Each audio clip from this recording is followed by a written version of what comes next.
எங்க போகிறார்கள்? பொருளாதார சிக்கலை பார்க்கும் பொழுது திருச்சபைக்கு எதிராக செயல்பட தொடங்கி விடுகிறார்கள். அதான் பிரேஸ் தி லார்ட் என்று சொல்கிறார்கள். அந்த பிரேஸ் தி லார்ட் தான் திருச்சபைக்கு எதிரான வாழ்த்துறையாக இருக்கிறது என்று பார்க்கிறோம். அதனால் அவர்களுக்கு திருச்சபை மீது உள்ள பக்தி, விசுவாசம் என்று சொல்கிறோம் அல்லவா, அந்த விசுவாசம் போய்விடுகிறது. அடுத்து அதே பத்தியில இன்னொரு கருத்து சொல்லப்படுகிறது. UR 10 தான் பார்த்துட்டு இருக்கிறோம். அந்த UR 10ல என்ன சொல்லப்படுதுன்னா, எல்லாரும் இந்த கிறிஸ்தவ ஒன்றிப்பு முயற்சியில் ஈடுபடக்கூடாது. அப்ப யார் ஈடுபடலாம் அப்படின்னு பார்க்கணும். நான் ஆங்கிலத்தில் வாசி காட்டு விளக்கம் தருகிறேன். Future priest should have mastered a theology elaborated in the way not polemical. அது அந்த பேரால இருக்கும் பாருங்க. ஃபியூச்சர் பிரீஸ்ட்னா எதிர்காலம் சார்ந்த குருக்கள், புரியுதா? ஃபியூச்சர் பிரீஸ்ட்னா எதிர்காலத்தில் அப்படின்னா எதிர்காலத்தில் இன்னும் இது தீவிரமடைய போகிறது. அவங்க எழுதினப்ப சொல்றாங்க எப்படின்னா 65 வச்சுக்கோ, எழுதுனது 62 65 நடந்தது அல்லவா. அப்ப அந்த டைம்ல எழுதுனது என்னன்னா, அவங்களுடைய எதிர்காலத்துல எது வருதுன்னா இந்த அருங்குடை இயக்கம் வருது. அன்னைக்கு அருங்குடை இயக்கம் கிடையாது நம்ம திருச்சபையில். அதனால் ஃபியூச்சர் பிரீஸ்ட்னா வருங்காலத்தில் வரக்கூடிய பிரச்சனைகளை சமாளிக்கக்கூடிய குருக்கள். அந்த குருக்கள் எப்படிப்பட்டவங்களா இருக்கணும் அப்படின்னா, அவர்களுடைய தியாலஜி, இறையலில். யாருடைய இறையல்? அருங்குடை இயக்கத்துடைய இறையலில். அதான் மற்ற சபைகளுடைய இறையல் ரெண்டு ஒண்ணுதான். அருங்குடை இயக்கங்கிறது மற்ற சபைகளுடைய இறையலை கத்தோலிக்க திருச்சபையில் போதிக்கிறார்கள், கத்தோலிக்க பேரில். அதான் உண்மை. அந்த சாமியாரெல்லாம் கேளுங்க, மீட்புன்னா என்னன்னு கேளுங்க. அவங்க சொல்ல தெரியாது. மோட்சம் நம்ம இழந்துட்டோமா, அது திருப்பி போடுறோம், அதான் மீட்பு அப்படின்னு தான் சொல்லுவாங்க. அவங்க கடவுள் திட்டம் அதெல்லாம் தெரியாது. அவங்க சிசிசியை படிக்க மாட்டாங்க. ஏன் சிசிசியை படிக்க மாட்டாங்க? ஏன்னா அவங்களுக்கு ஒரு மமதை. என்ன மமதை?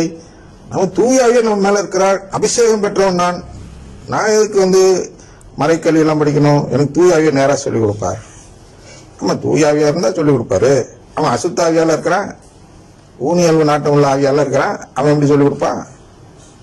அதனால் நமக்கு தூயாவியானவர் திருச்சபைக்கு சொல்லிக் கொடுத்து 2000 ஆண்டுகளாக திருச்சபை அதை கற்றுக்கொண்டு எழுதின நூல் தான் சிசிசி என்ற கத்தோலிக்க திருச்சபையின் மறைக்கல்வி நூல், அதிகாரப்பூர்வ மறைக்கல்வி நூல் அப்படின்னு நான் சொல்றேன். அதை படிக்கணும். அப்பதான் தூய ஆவியானவர் நம்மை வழி நடத்த அது உதவியாக இருக்கும். அவர் ஏற்கனவே ஒரு மேப் போட்டு காட்டிட்டார். அந்த மேப் வழியா நான் போனேன்னா என்னை வழி நடத்துவார். இந்த நிகழ்ச்சியெல்லாம் கூட அவர் வழி நடத்தும் நிகழ்ச்சிகள் தான். இல்லைன்னா இவ்வளவு தூரம் பேசலாம் தெரியாது, உண்மையில தெரியாது. என்ன பேச போறேன்னு நிகழ்ச்சி எடுக்கிறதுக்கு முன்னாடி ஒன்றும் தெரியாது. ஆனால் பேசுகிறேன். என் நிலையில இருந்தாலும் அது உங்களுக்கு புரியும். அவர் சொல்ல கேட்டுதான் பேசுறேன்.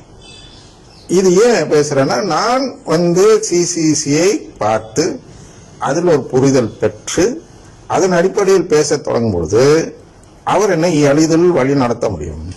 அதே நான் சிசிசியை பார்க்காமல் வெறும் விவிலியத்தை மட்டும் படித்து பொருள் சொல்ல தொடங்கினால் அவன் எதிரி தான் நுழைவான். தூயாவின் எதிரியாக இருக்கக்கூடிய இன்னொரு தூயாவின் பெயர் வைத்துக் கொண்ட அந்த அருங்குடை இயக்கத்தின் ஆவிதான் என்னிடம் பேசி அந்த வெறும் ஊனியல்பு பொருளாக அது கொடுப்பான். சிசிசி எதன் அடிப்படையில் எழுதப்பட்டது என்றால் என்ஜேபிசின்னு சொல்வார்கள். அதனாடி ஜேபிசி அது இருந்தது. அது இருந்தாலும் பிரச்சனை இல்லை. என்ஜேபிசி வந்தது.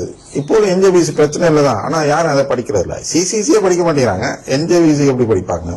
இருக்கும், அப்படியே பத்திரமா வச்சிருப்பாங்க. அதனால் அதன் அடிப்படையில் நாம் போக வேண்டும். திருச்சபை காட்டிய வழி என்பது அதான். திருச்சபையுடைய கமெண்ட்ரி, பிப்ளிக்கல் கமெண்ட்ரி என்ஜேபிசி.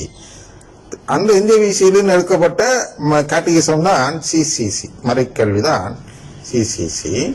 இதெல்லாம் ஏற்கனவே தூய ஆவியானவர் ஒரு மேப் மாதிரி வழியை போட்டு குறிச்சு திருச்சபைக்கு கொடுத்திருக்கிறார் 2000 ஆண்டுகளாக. அதை விட்டுட்டு நான் திருப்பி ஆரம்பத்துல இருந்து வரேன், நேரா தூய ஆகிட்ட கத்துக்கிறேன் அப்படின்னு சொல்வதெல்லாம் இந்த பொலமிக்கல் அப்ரோச், வாதம்.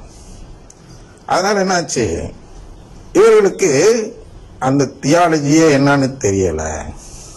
என்னது மார்ட்டின் லூத்தருடைய தியாலஜி என்ன தவறு, திருச்சபை தியாலஜிக்கும் மார்ட்டின் லூத்தர் தியாலஜிக்கும் என்ன வேறுபாடு இருக்கிறது, அடிப்படை வேறுபாடு இவ்வளவுதான், சின்னது. அதை வச்சுட்டு நீங்க தியாலஜி படிங்க, உங்களுக்கு எல்லாமே புரியும். என்ன இந்த வேறுபாடு? கடவுள் குடும்பம் தான். என்ன திருப்பி அதே சொல்றேன், அதுதான் அதுக்காக தான் படைச்சிருக்காரு. அப்புறம் அதை பத்தி தான் பேச முடியும். இயேசு பேரே சொல்லாம நற்செய்தி அறிவிக்கணும் ஒருத்தர் செய்ய முடியுமா?